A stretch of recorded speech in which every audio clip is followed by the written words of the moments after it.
اور یہ بھی ذرا سمجھ لینا کہ لن یتمنہ ابدا، یہ ابداً لن میں اصل قانون یہ ہے کہ جمہور نحویوں کے ہاں یہ اس میں اللہ آپ کا بھلا کرے کیا ہے، تاکید کے لیے آتا ہے، ابدیت کے لیے نہیں آتا۔ تعبید یہ قرائن خارجیہ سے اس میں ہے، سمجھ شریف میں بعض نحویوں نے کہا ہے کہ تعبید کے لیے آتا ہے، لیکن صحیح یہ ہے کہ یہ تعبید کے لیے نہیں آتا، اس لیے آگے اس کی ابداً آ گیا صراحتاً۔ اگر تعبید لن کے اندر ہوتا تو ابداً کہنے کی ضرورت نہیں۔ یہ میں آپ سے اس لیے کہہ رہا ہوں کہ شیعہ حضرات وہ اللہ آپ کا بھلا کریے ہے کہ اس کے اللہ کے رویت کے قائل نہیں ہے، نہ دنیا میں قائل ہے نہ آخرت میں قائل ہے، شیعہ حضرات اس کے قائل نہیں ہے۔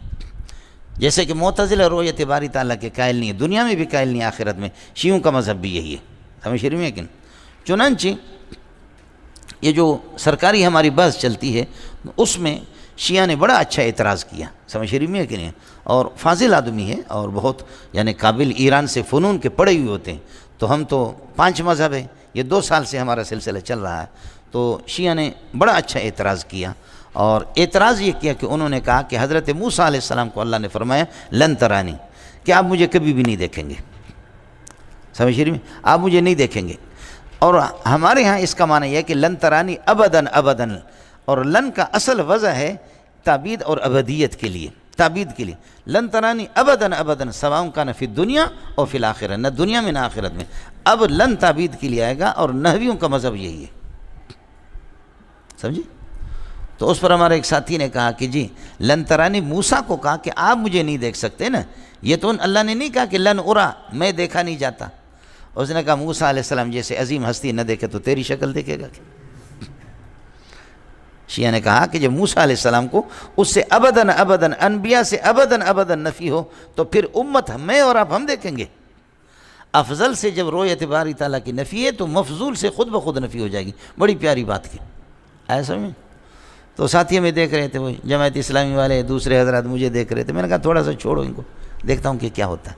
تو پھر اس پر میں نے حضرت سے عرض کیا، میں نے کہا ایسا نہیں ہے، وہ بڑے فاضل لوگ ہوتے ہیں، یہ لوگ پڑھتے ہیں، سمجھے؟ میں ایران جب گیا ہوں، ویسے تو ایران 15-20 مرتبہ گئے، لیکن جب ہم گئے ان سے، جب ہمارے بحث مباحثہ ہوئے، وہ فنون میں بہت پختہ اور مضبوط ہیں، بہت مضبوط ہیں، منطق و معقولات میں، سمجھے بھیا، منطق و معقولات میں اور نحو میں بھی بڑے مضبوط ہیں۔ تو یہ انہوں نے کہا کہ لن ترانی، لن تعبید کے لیے آتا، ابدیت کے لیے آتا۔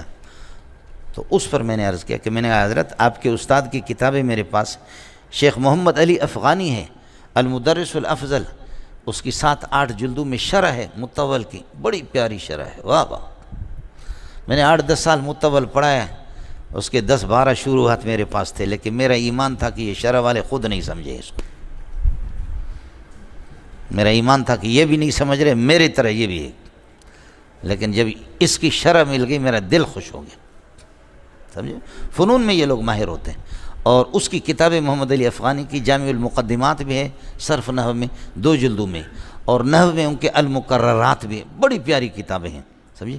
یہ ایران والے ساتھی وہاں سے مجھے بھیجتے رہتے، میں نے چونکہ ان کو پڑھا تھا، اور پہلے آج سے کئی سال پہلے المدرس الافضل لی تھی، اور اس کے بعد پھر مجھ سے حضرت اقدس مولانا عبدالغفور سجاول والے لے گئے، پھر اللہ پاک ساتھیوں کو جزائے خیر دے، پھر مجھے ایران والے ساتھیوں نے پھر بھیجا، تو بڑا ماہر ہے۔ تو میں نے عرض کیا کہ حضرت آپ کے استاد جی وہ لکھتا ہے کہ جمہور کا مذہب ہے، یہ تاکید کے لیے وضع ہے، اور ابدیت قرائن خارجیے سے اس میں آ جاتا ہے، اس لیے قرینہ خارج، اور پھر یہی مثال میں نے عرض کیا کہ اگر لن کے اندر ابدیت ہے تو ابداً لانے کی کیا ضرورت ہے، حالانکہ اس پر جرا ہو سکتا ہے، لیکن اللہ نے اس کے ذہن کو اس طرف نہیں لے گئے۔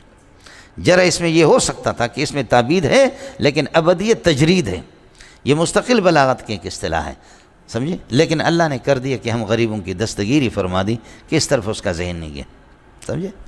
پھر اس کے بعد فرمایا کہ آپ اس کے قائل ہے کہ اللہ کو دیکھا جائے گا، تو اس کا مطلب اللہ جسم رکھتا ہے، غیر جسم کو کوئی دیکھ نہیں سکتا، لہذا دیوبندی، بریلوی، جماعت اسلامی، اہل حدیث، چاروں کے چاروں آپ مجسمہ ہیں، آپ قائل ہے کہ اللہ کا جسم ہے تبھی تو دیکھا جائے، غیر جسم کو کوئی نہیں دیکھ سکتا۔ آئے سمجھیں؟ یہ بھی بڑا اعتراض تھا ان کا، فلسفیانہ اعتراض تھا۔ تو الزام کے لیے میں نے عرض کیا کہ حضرت یہ کیا ہے، یہ شکل مثلث ہے نہیں، یہ فرمایا کیا ہے؟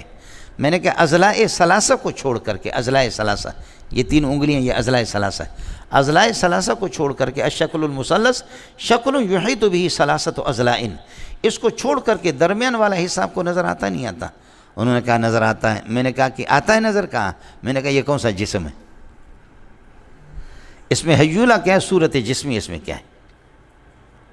اس لیے کہ یہ خباثتیں میں نے پڑھی ہے، خوب پڑھی ہیں اور میں نے پڑھائی بھی ہے۔ تو اب اس پر آ کر کے خاموش ہو گیا۔ آپ سمجھ رہے ہیں؟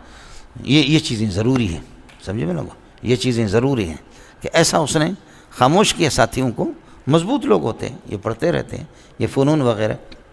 چنانچہ ایران میں ہمارے یعنی اس میں 2005 میں جب میں پہلی مرتبہ عالمی مقابلے میں گیا، دوسری مرتبہ، تو انہوں نے ہمیں ایسا پکڑا نا، مسلم شریف کی ایک حدیث تھی اور بہت اچھی جرح تھی، انہوں نے صحیح جرح کیا، سمجھے بھیا، اور جرح انہوں نے یہ کیا کہ یہ روایت ماذا رأیکم یا اہل سنت والجماعت، ماذا رأیکم فی هذا الحدیث، سمجھے؟ اب کچھ ساتھی کہہ رہے صحیح ہے، کچھ کہہ رہے صحیح نہیں ہے، سمجھے؟ تو اس نے کہا کہ ان القاعدۃ عندکم کل ما ورد فی الصحیحین صحیح، صحیحین میں بخاری مسلم میں جو آ جائے وہ صحیح ہے۔ تو اب کہتے ہیں کہ ان هذا الحدیث صحیح لماذا؟ لأنه قد ورد فی صحیح مسلم وكل ما ورد فی صحیح مسلم اور فی صحیح البخاری فهو صحیح فهذا الحدیث صحیح۔ اب وہ کہتے ہیں کہ کل ما ورد فی صحیحین فهو صحیح، یہ موجب کلیہ ہے، اور آپ کہتے ہیں کہ یہ حدیث صحیح نہیں ہے، یہ حدیث تو یہ سالبہ جزئی ہے، اور سالبہ جزئی سے تم اپنے موجب کلیہ کو خود توڑ دیتے ہو۔ بڑی اچھی بات کی، سمجھ رہے ہو؟ تو ہمارے ساتھی آپ یقین کریں عرب و عجم جتنے بھی تھے سب نے کہا کہ صحیح ہے، بالکل ہتھیار ڈال دی۔ میں ایک آدمی ڈٹ گیا، میں نے کہا صحیح نہیں ہے روایت، سمجھے؟ باقی جہاں تک آپ کی کبرا کا جو مسئلہ ہے اس کا جواب میں نے دے دیا، وہ آپ کو فی الحال نہیں دیتا ہوں تاکہ آپ کی طبیعت خراب نہ ہو جائے، سمجھ رہی میں؟ کہ بس کچھ چیزیں استاد کے پاس ہونی چاہیے۔ سعدیہ شیرازیہ سب کا مدے کمزہ ترا کمزہ تچون کابل شود گردت جنت استاد رہا، سمجھ رہی ہیں؟ بعض چیزیں استاد جی کے پاس رہنی چاہیے، سمجھے میں لوگوں؟ یہ ساری چیزیں بتانے کی نہیں ہوتی۔ تو کل ما ورد فی صحیحین یہ تناقض کا مسئلہ تھا، تو اس کا جواب بھی میں نے دے دیا، سمجھے؟ اس لیے کہ آپ کے ہاں غیر مقلدین بھی بیٹھے ہوئے ہوتے ہیں، یہاں پر دوسرے بھی، کسی کی پیشانی پہ لکھا ہوا نہیں ہے یہ حکومت کا جاسوس ہے۔